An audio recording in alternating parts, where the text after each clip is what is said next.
All right, I'd like to welcome our next speakers.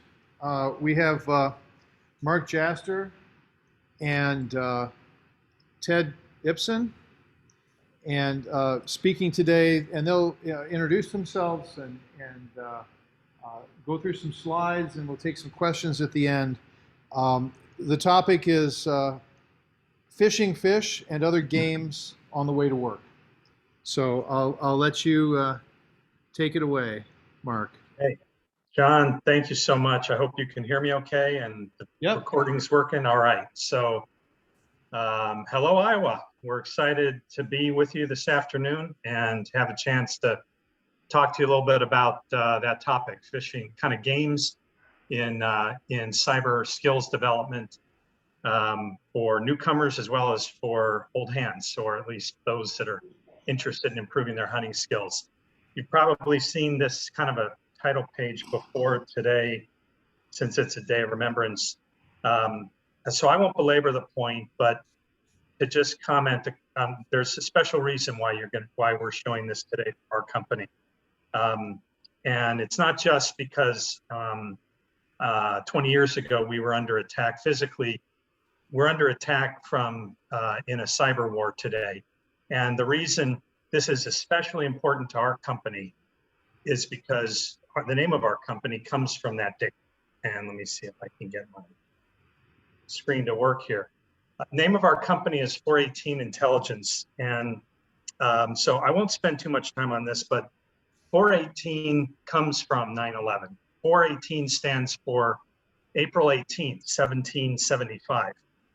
And if you understood what happened in 9/11 as a failure of intelligence, on the night of April 18th, 1775, that was considered by many to be one of the most successful and the first true intelligence networks working in America, because that was the night of the midnight ride of Paul Revere and the two lanterns coming out of the North Church, the Old North Church in Boston.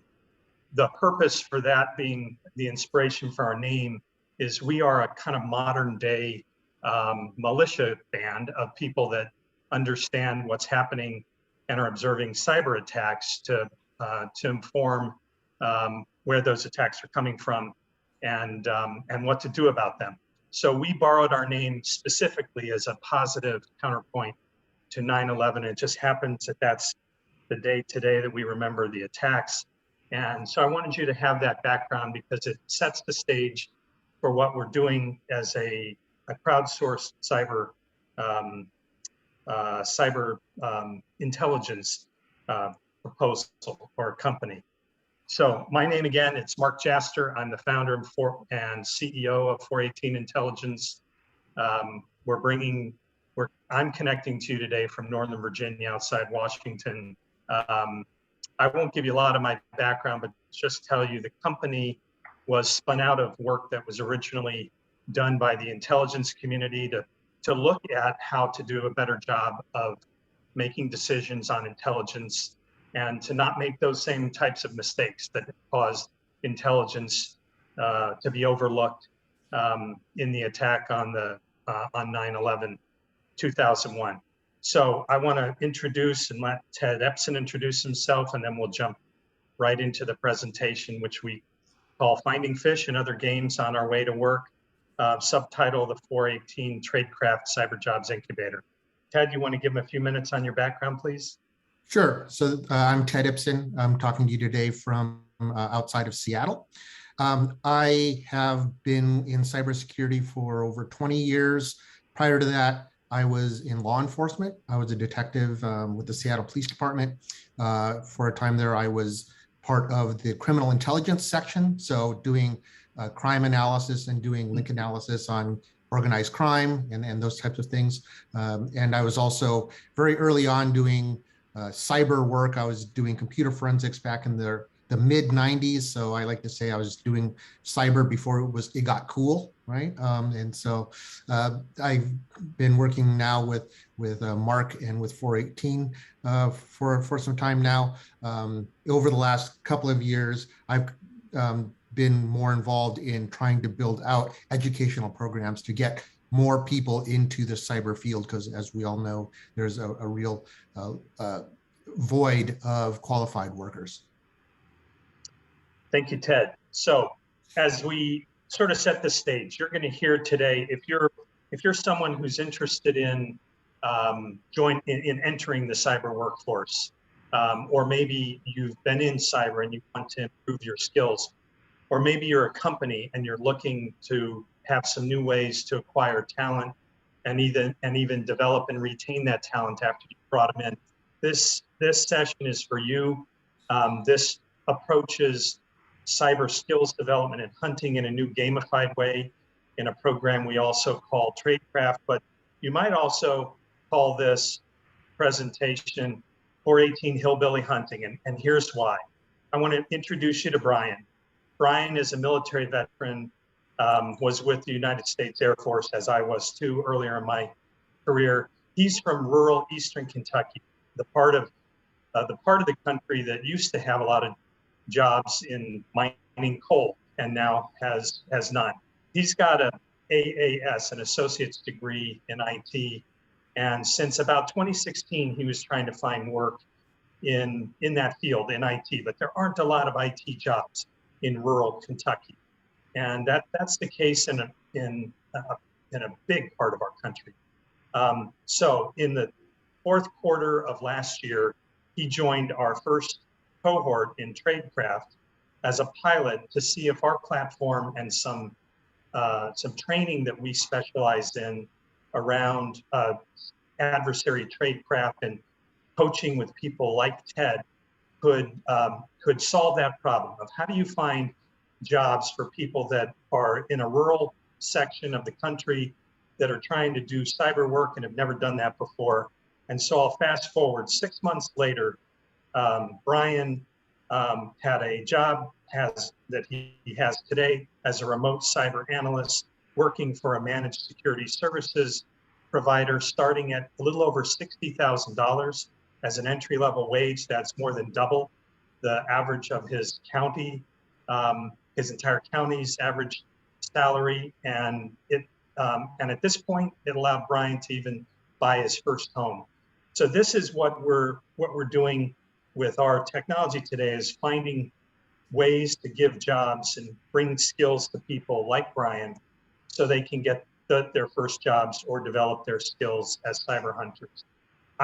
I feel like what we've got today is a tragedy, that the cyber crisis is causing us not only to be under attack, as we said up front, but because tens of thousands of Americans today are looking to find one of those 500,000 jobs you've probably heard about that are vacant in cybersecurity, but they're blocked by that, or they're unable to do that because 95% of those jobs are waiting for someone with proven hands-on experience, usually prior experience. In economic terms, that's about $50 billion that is persistently on the sideline that could be in circulation in the economy, not to speak of the amount of skill that could be out there engaging attackers every day. So this is a huge tragedy for the country. We've achieved what we think is a breakthrough, and we want to tell you about that today, since some of you might be looking to have this same kind of experience that we've given to Brian. We've achieved a breakthrough in how we've found a way to bring live data, real time, in a continuous scored collaboration experience to people that are interns that have not been cyber analysts before, but that are allowed to go through an experience which gives them every bit the same experience as a true cyber analyst, and lets them do that in a gamified way, so it's engaging and it draws you in. And by the end of an experience with us, they've got hands-on rated skills, and so far we're having great success in them getting straight into the workforce because they can use this experience to talk with the secret handshake that the employer is looking for, an understanding of the real world of cyber threats and what those mean to analyze them, what it means in order to mitigate them. That's what's unique, and it's absolutely groundbreaking and brand new. So quickly our results, and we want to show you how this really works in a live demonstration.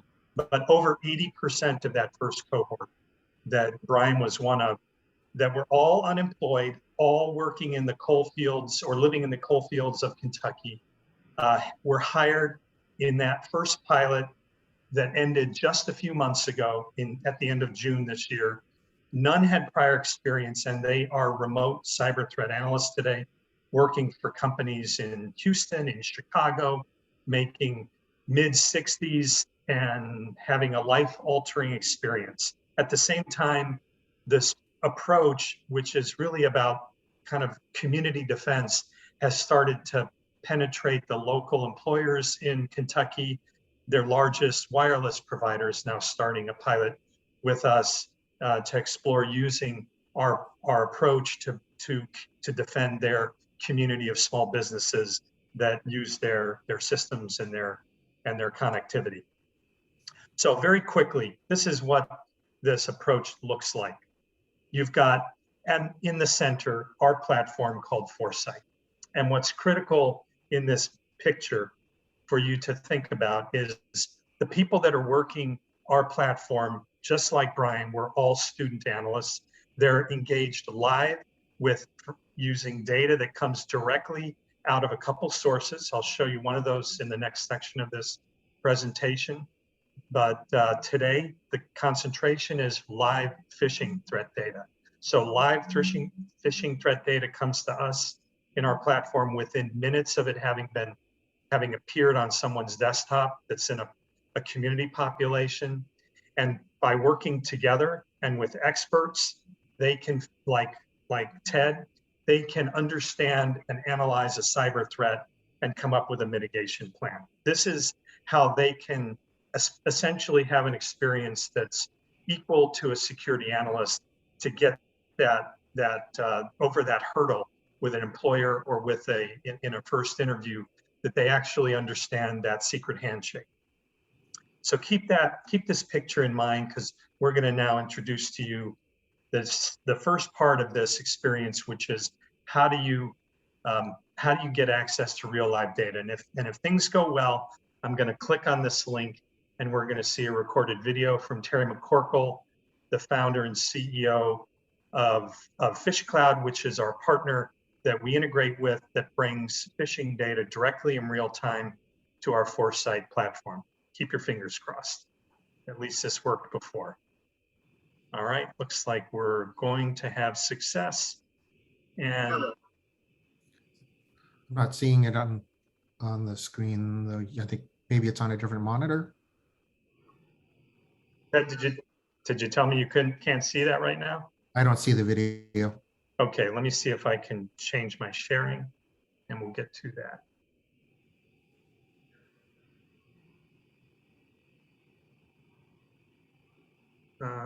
Escape. Hang on a second.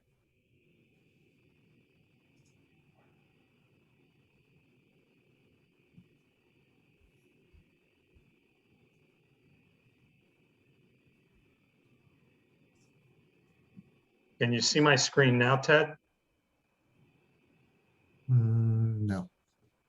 Let's try this. If this doesn't work, we'll just have to wing it. 1 second, everybody. Sorry for the problem. Now? Yep. Okay, great. We're alive. Thank you for the patience. Can't hear it though.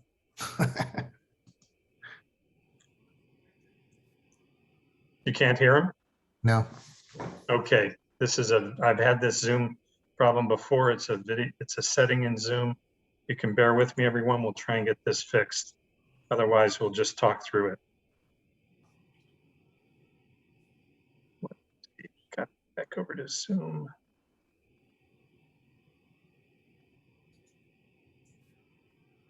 Can you hear us on this end?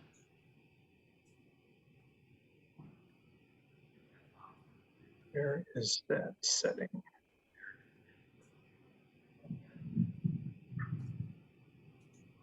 Are you able to hear us on this end? Yes, we can. So when you share your screen, there's two check boxes at the bottom of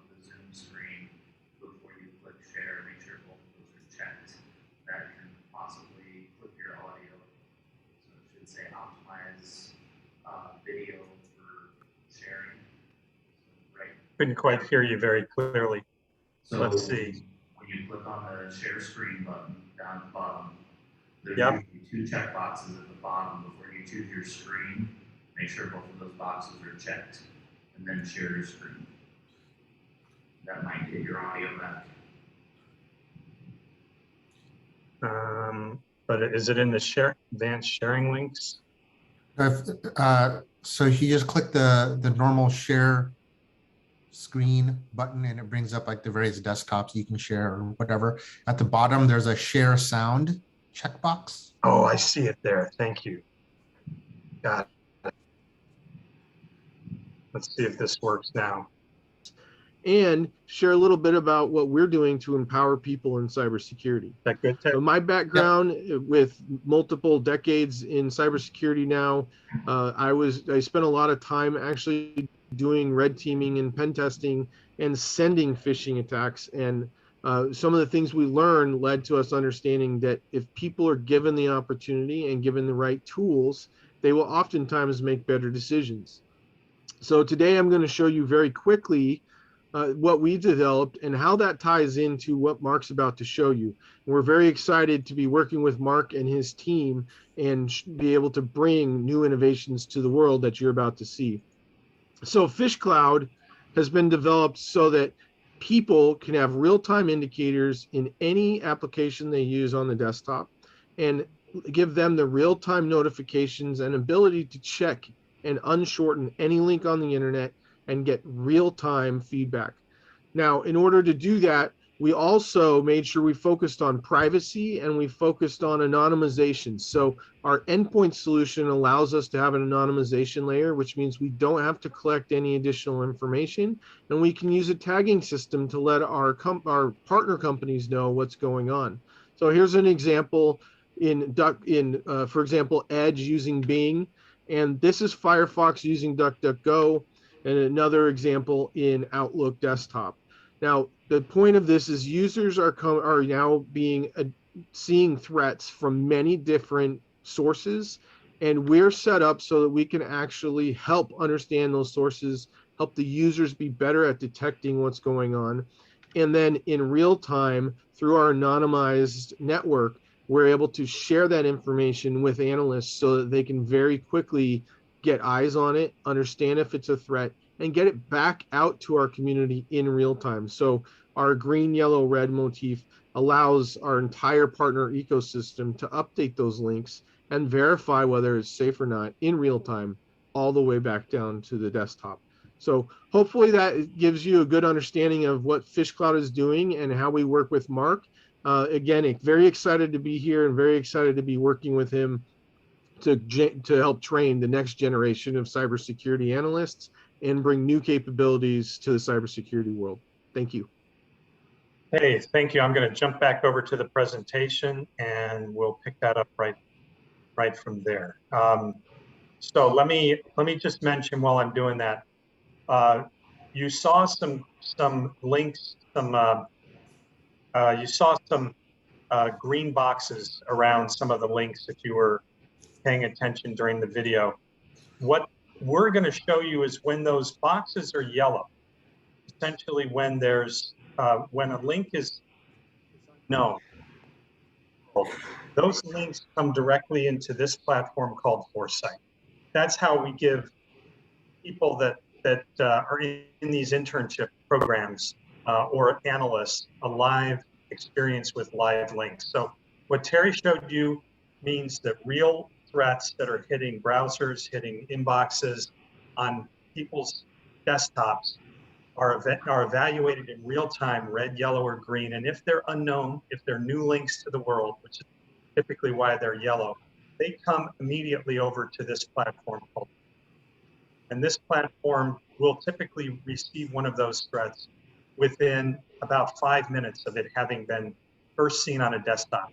And what's also important is the concept of community defense, because that technology you just saw can be present on desktops with data being shared back to us anonymously from any endpoint. In other words, from any desktop, it can be It can be different companies. It can be different individuals. In our case, for this first pilot, these were the desktops of staff of the Kentucky Community and Technical College System that we were using their data to give our interns this first experience in this live threat hunting. So what happens then is after evaluation in our platform of an unknown link that might be containing something serious like a ransomware attack, that assessment goes immediately back to all of those users and stops them from seeing that particular threat. So it's a real-time, real-world, round-trip defense system using this platform in the middle with humans looking at those new threats before the systems that are available to, say, antivirus or phishing gateways have seen them. So we call Foresight quickly. You know, it is a crowdsourced or a collective approach to cyber analysis. These links here that you see on the screen are actual real phishing links when the screenshot was taken, so these aren't simulated. This one we're suggesting has a bounty, which we can offer. So you probably just heard Casey Ellis talk about bug bounties in Bug Crowd. Think about this being the very first threat bounty or breach bounty, where we can apply money to a crowdsourced approach that is compensated for finding an actual ransomware attack or something like that that's happening in a network. That's possible in our platform. We gamify the experience by using points for analysts to use to judge the likelihood that they've determined whether, you know, some answer to a question, which typically is something malicious or threatening. And those scores are pulled together in real time. And at the same time, they collaborate with us. So keep this in mind. We're going to jump now to Ted's part of the presentation. He's going to show you a real demo of a threat that was current just yesterday to give you the, you know, press upon you. This is live data that we work with and just how this happened. So Ted, I'm going to hand over to you. Okay. All right, so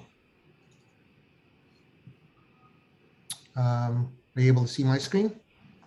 I can see it. Okay, great. So as Mark said, this is a real phish or potential phish URL that was seen in the system yesterday. And so I'm just going to go through here some of the steps that we train our interns or our analysts to go through. Now, keeping in mind that these are in many cases folks who have very little IT experience, you know, coming into the program. And so you'll get a sense of the kinds of skills that they were able to impart to them. So in this case, the URL that was seen was super-ict.nl/help.exe. If you go to the base URL, super-ict.nl, you see this thing here. I don't read Dutch, but there's this help desk button right here. And if I were to actually click on that, I'll go ahead and click on it. But so it asks me if I want to allow downloads, right? I'm not going to in this case, but you'll see that if I had allowed that, it would have downloaded an executable. You can easily see this as being a phishing attack that might also be coupled with something like a fake phone-based, you know, phone call that's a fake support scam type of attack, where they would have you go to this website and download this help desk application, right? So yesterday I went through a basic sort of analysis or investigation of this potential phish, and I recorded a video of it. I'm going to walk through it with you now, keeping in mind this is not all in real time. I edited some stuff out where, you know, we're just waiting for progress bars to run and so on. But so you might start with something very basic like going and just doing a whois lookup on the base URL. And so the analyst might start here and go and look at, okay, where is this? Is it in the Netherlands? How old is this? What kind of indicators do we have that this might be malicious? So we might look at things like how old is the actual website, or how old is the domain? This is actually pretty old. So that's not a really strong indicator there, but then we might go over to URL scan or a similar platform and enter the domain there and see what it says. And we can see that it's been scanned by other folks recently. We might go and look here and see what kinds of indicators there are there. And then we might actually go and scan the full URL that includes the executable that's to be downloaded, right? And then again, this is not in real time. I kind of edited a little bit of this out, but you'll see that it comes back and it, in this case, URL scan.io gives you a SHA-256 hash of the executable, and it also feeds it to VirusTotal. So we can then look and see what other, what VirusTotal says about it, if it's been scanned there. And VirusTotal tells us that 13 security vendors have flagged this particular file as being malicious. So, you know, we could actually probably stop right there as an analyst and say, hey, this is probably malicious, but just for the sake of kind of completeness here, I continued on as if, you know, we kind of didn't know that, right? So, or we wanted to further evaluate ourselves. So here I went and actually downloaded the real executable in a VM. So this is, you know, a forensic type of VM that's set up. This is actually just the FireEye Flare VM. So running it through Detect It Easy, you can see here that it's got an embedded zip file inside of it, which is kind of unusual. We might look at things like the strings that are inside the executable. You know, we just scroll through these and a lot of them are not going to be very recognizable. But what I would typically do then is go through and enter a filter, look for things like references to executables. So if we do that, we can see that there's actually something called oneclickvnc.exe in here that is referenced in the executable. So that's another indicator that's kind of suspicious. I'd also look for things like configuration strings. I didn't see any, or setting strings.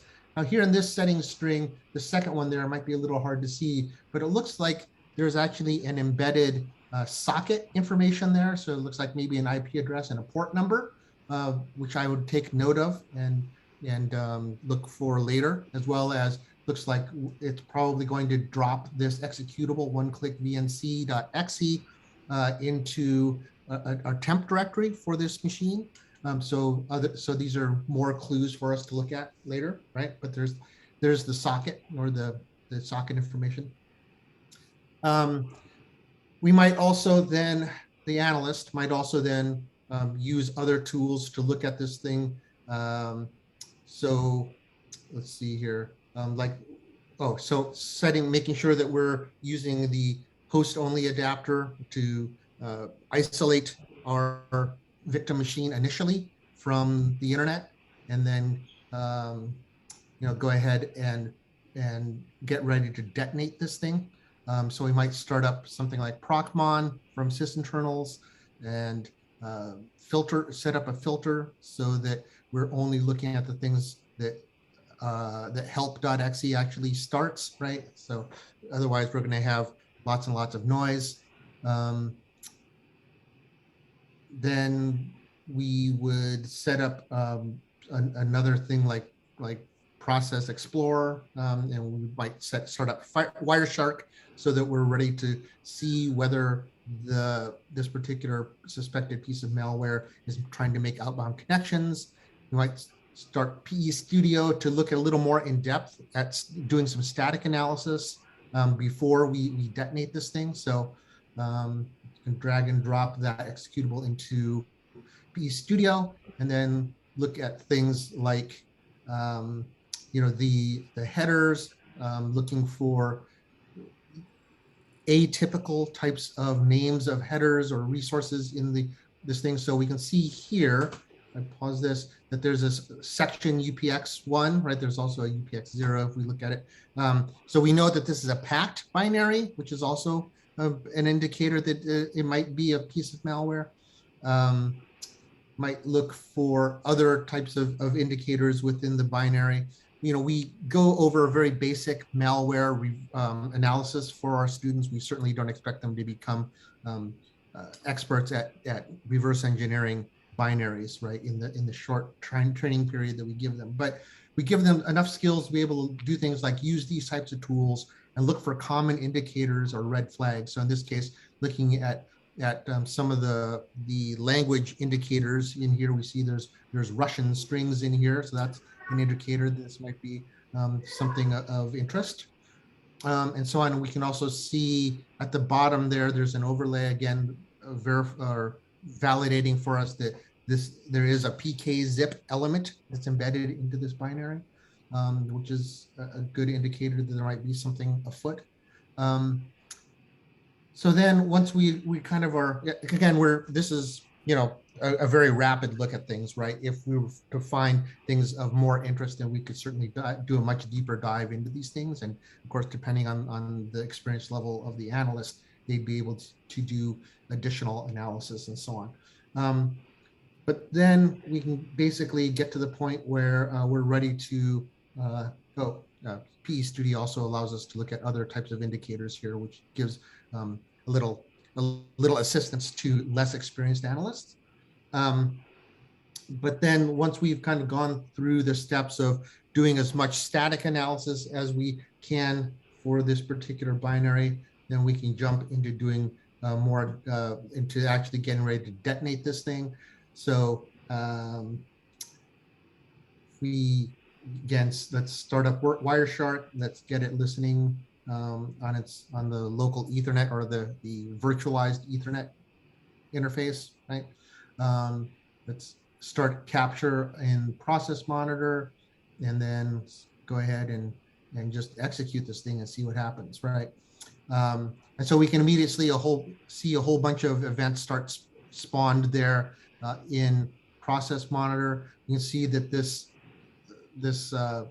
screen popped up, letting us know, this is pretty amateur, right? But it's letting us know that it's actually started a VNC server running on our machine, which is why I suspect that for this to work, it probably needs to be coupled with something like one of those fake voice calls that's a support scam type of call, so that someone's talking you through this on the phone as you start to run this thing. But we can then see here in the process tree in Procmon the various sub-processes that get spawned here, including WinVNC. So that's our VNC remote control server that's running. You can see the actual command that gets run there and so on.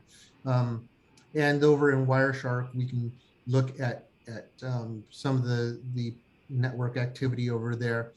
Then what we might do is run this again with the actual virtual network interface enabled to actually access the internet, so we can see additional network traffic information there. Let's see here real quick.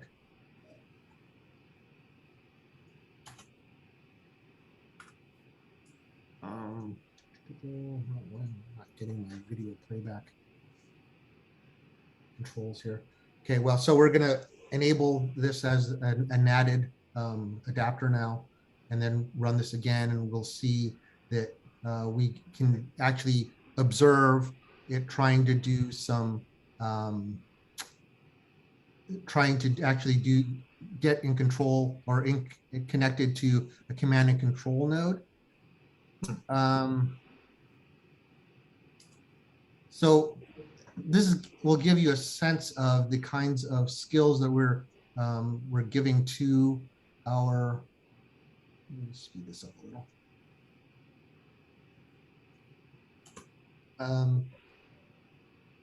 Give you a sense of some of the skills we're giving to our interns, right? So let's just run this again real quick.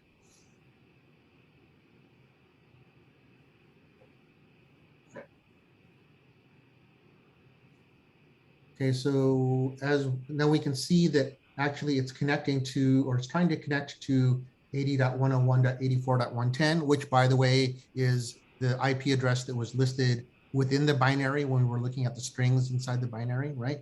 So this is a strong indicator there, or it's good information there that we could then do additional research on that particular IP address and so on. And then, so, we we teach the interns how to do this sort of stuff sort of the hard way like this. And then we also teach them how to use, leverage other online types of resources like AnyRun. And so, that, here's an example of how to use RedShot, right? So we would have snapshotted the registry at the front, and then we snapshot it at the end. We take a look at the zillions of changes that are made in the registry, and we can chase down some of those, research those, use those as indicators, and so on. So there's a bit more to this video, but I think I'll stop it here. This gives you kind of the general idea of what we can do.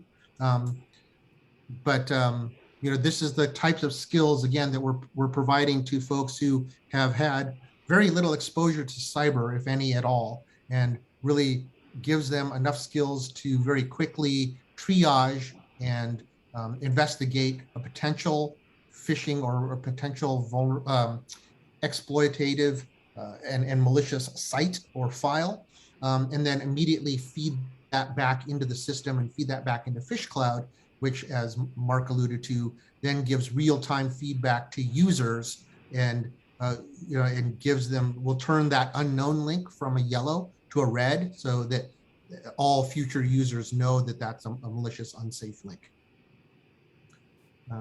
So with that, let me turn this back over to you, Mark.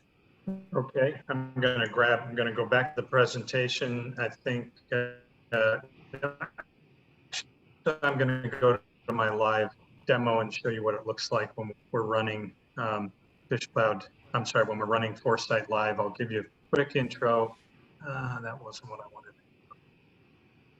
That's 1 second. I've got to try and get away from that screen. There.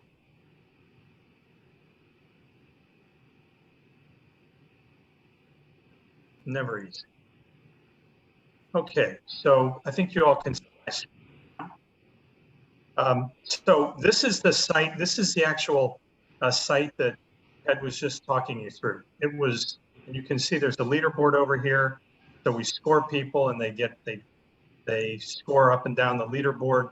This is, you're looking at live. This is a live demo right now on our site. This is the site he was looking at.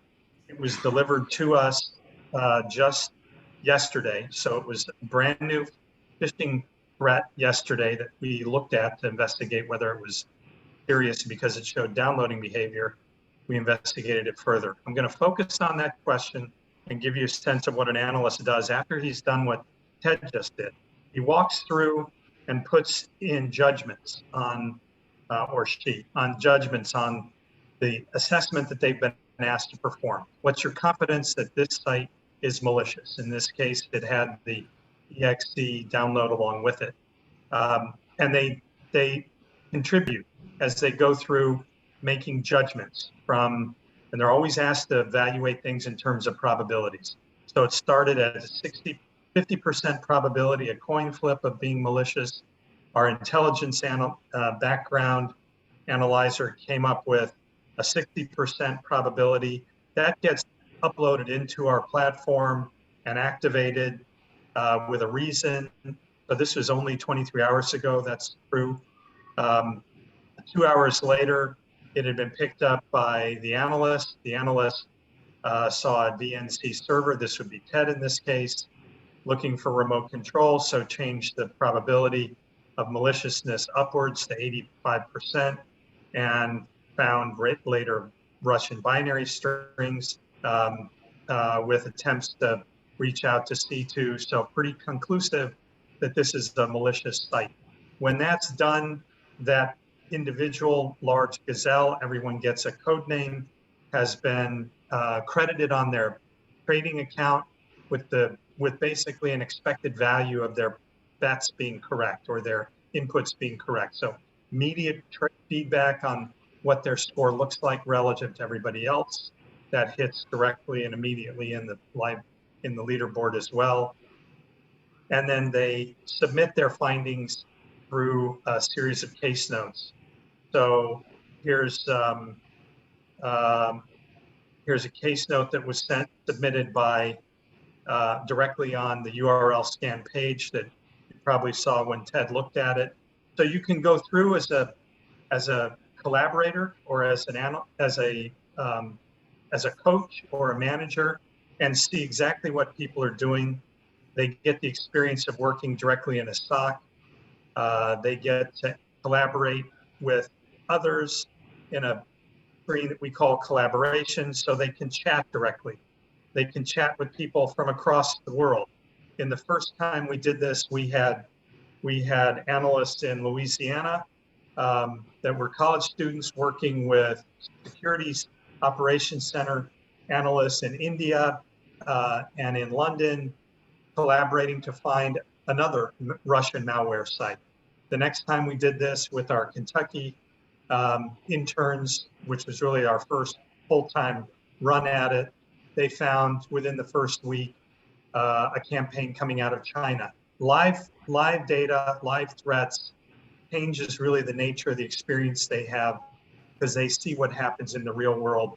So all those skills they're taught as an analyst in simulators can be brought to bear in the real live world, collaborating with experts that work jointly in this platform. They can reach out to on the fly to get help. And that works by a mechanism similar to how you would direct message someone, say